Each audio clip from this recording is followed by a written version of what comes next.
Hello! Hi. Welcome to my channel. ఎలా ఉన్నారందరూ? ఇవాళ నేనైతే బ్యూటిఫుల్ సన్‌ఫ్లవర్ క్రోషే ఎలా చేయాలి అనేది చూపిస్తాను. సో, దీంట్లో కూడా 2 ప్యాటర్న్స్‌లో చేయొచ్చు సన్‌ఫ్లవర్‌ని. సో, ఆ 2 ప్యాటర్న్స్ ఎలా చేయాలనేది నేనైతే ఈ వీడియోలో చూపిస్తాను. So, let's start our video. So, first మనమైతే మ్యాజిక్ రింగ్ చేసుకోవాలి. మ్యాజిక్ రింగ్‌లో నుండి 1 చైన్ వేసుకొని, అందులో నుండి 6 సింగిల్ క్రోషే చేయాలి. 1, 2, 3, 4, 5 అండ్ 6 సింగిల్ క్రోషే చేసిన తర్వాత స్టార్టింగ్ పాయింట్ ఏదైతే ఉందో దాన్ని గట్టిగా లాగితే ఇది మొత్తం దగ్గరకొచ్చేస్తుంది. So, next first starting point ఏదైతే ఉందో అందులో నుంచి మళ్ళీ స్లిప్ నాట్ వేసుకోవాలి. మళ్ళీ 1 చైన్. ఇప్పుడు 6 చైన్స్‌లో నుండి మనకు మొత్తం 12 చైన్స్ రావాలి. అంటే ఒక్క దాంట్లో 2 చైన్స్ చేయాలనమాట సింగిల్ క్రోషే.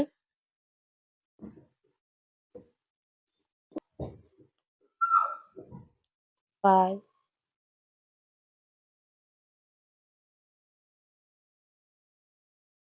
6,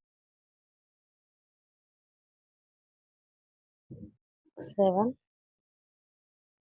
8, 9, 10,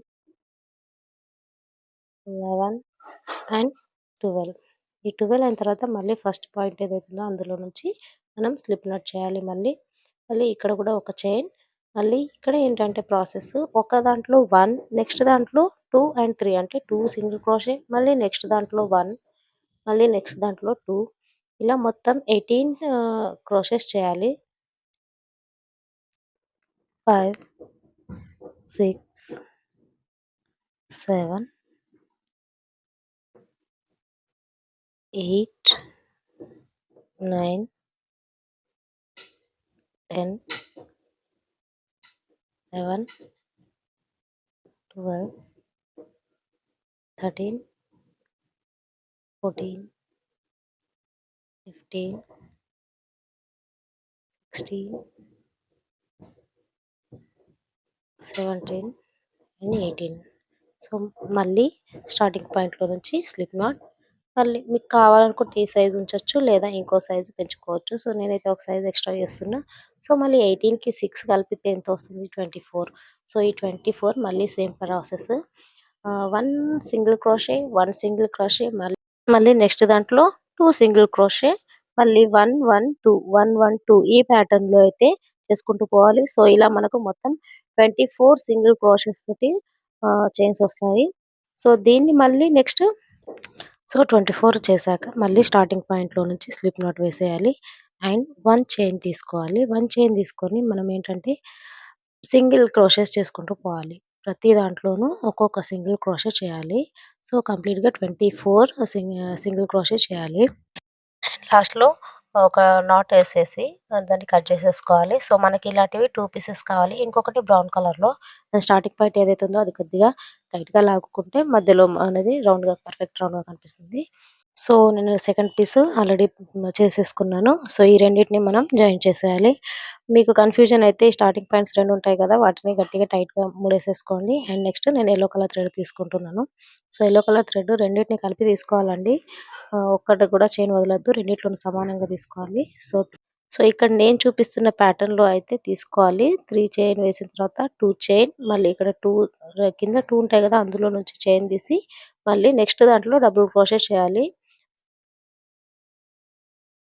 మళ్ళీ దాంట్లో 2 మాత్రమే ఏస్తున్నా. ఫస్ట్ దాంట్లో 3 వచ్చి నెక్స్ట్ దాంట్లో 2 ఏస్తున్నా. ఎందుకంటే చూపిస్తాను చూడండి. ఒకటి ఎక్కువ, ఒకటి తక్కువగా కనిపిస్తాయి. సో, అలా కనిపించకుండా ఉండడం కోసం ఇలా చేస్తున్నా. నెక్స్ట్ దాంట్లో మనం 3 చైన్ వేసేసి నెక్స్ట్ దాంట్లో స్లిప్ నాట్ వేసుకోవాలి. అండ్ నెక్స్ట్ అదే సేమ్ అందులో నుంచే 2 డబుల్ క్రోషెస్ చేసుకోవాలి. చూడండి ఇక్కడ సేమ్ కనిపిస్తుంది. 2 వేస్తే ఏంటంటే కొంచెం తక్కువగా కనిపిస్తాయి. ఒకటి ఎక్కువ, ఒకటి తక్కువగా కనిపిస్తాయి. అందుకని నేను స్టార్టింగ్‌లో చూపించాను కదా! White colour flower. సో, అది 2 ప్రతి దాంట్లోనూ 2, 2 ఏస్తే వచ్చిన ప్యాటర్న్ అన్నమాట. సో, అది కొంచెం బాగా అనిపించలే. ఇదైతే ఒత్తుగా కనిపిస్తుంది. అందుకని జెప్పేసి ఇలా ప్రతి దాంట్లోనూ ఒక దాంట్లో 3 ఇంకో దాంట్లో 2 ప్యాటర్న్ తీసి చేస్తున్నా. సో, ఏం లేదండి ప్రాసెస్ చాలా ఈజీ. 3 చైన్ అందులోనే మళ్ళీ 2 డబుల్ క్రోషెస్ అంటే కంప్లీట్‌గా 3 రావాలి అందులో. సో, దాని పైననే 2 చైన్ వేసి స్టార్టింగ్ పాయింట్ ఎక్కడైతే దాని ఉంటదో ఆ పాయింట్‌లో 2 చైన్స్ వేసి ఇలా 2 పాయింట్స్ నుంచి తీసేసి మళ్ళీ నెక్స్ట్ ఒక డబుల్ క్రోషే ఎయాలి. దాన్ని పట్టకుండా దాంట్లోనే 2 డబుల్ క్రోషే, నెక్స్ట్ దాంట్లో 2 డబుల్ క్రోషే. ఇలా ఈ ప్యాటర్న్ చేసుకుంటూ పోవాలి. మీకు ఇట్లా పాయింట్‌లాగా కనిపించకూడదనుకుంటే జస్ట్ నార్మల్‌గా 2 డబుల్ క్రోషే చేసుకుంటూ వెళ్ళాలి. పాయింట్‌లాగా కనిపించాలంటే మాత్రం పైన 3 వేసిన తర్వాత 2 చైన్స్ వేసి స్టార్టింగ్ పాయింట్‌లో దాన్ని 2 నుంచి తీసేసుకొని, ఆ తర్వాత నెక్స్ట్ దాంట్లో డబుల్ క్రోషే చేసుకుంటూ పోవాలి. సో, ఈ ప్యాటర్న్ చూస్తేనే అర్థమవుతుంది. సో, ప్లీజ్ ఒకసారి కొంచెం స్లోలో పెట్టి చూస్తారో, స్పీడ్‌లో పెట్టి చూస్తారో మీ ఇష్టం. బట్ కొంచెం చూసి అయితే నేర్చుకోండి. యాక్చువల్‌గా చెప్పడం అయితే కొంచెం కష్టంగానే ఉంది. సో, నేనిక్కడ ఫైబర్ కాటన్ అయితే ఫిల్ చేసేసాను. ఫైబర్ కాటన్ ఫిల్ చేసేసి క్లోజ్ చేసేస్తున్నా. లాస్ట్ ఎనకాల ఏదైనా ఎడ్జెస్ ఎక్స్‌ట్రా థ్రెడ్ ఏదైనా ఉంటే అవి కూడా లోపల ఏసేయొచ్చు. ఇబ్బందేం లేదు. సో, కవర్ అయిపోతుంది. సో, ఇలా కంప్లీట్‌గా అన్ని ప్రాసెస్‌లు చేసేసిన తర్వాత మన సన్‌ఫ్లవర్ అయితే రెడీగా ఉంటుంది. మీకు గనక ఈ వీడియో నచ్చితే ప్లీజ్ దయచేసి నా ఛానల్‌ని లైక్ చేసి సబ్స్క్రైబ్ చేసుకోండి. అండ్ దీన్నైతే చాలా రకాలుగా యూజ్ చేసుకోవచ్చు. చాలామంది అయితే దీన్ని కీ చైన్‌గానే యూజ్ చేస్తున్నారు. సో, మీలో కూడా ఎవరికైనా బల్క్‌లో కావాలంటే నాకైతే మెసేజ్ చేయండి. And thanks for watching.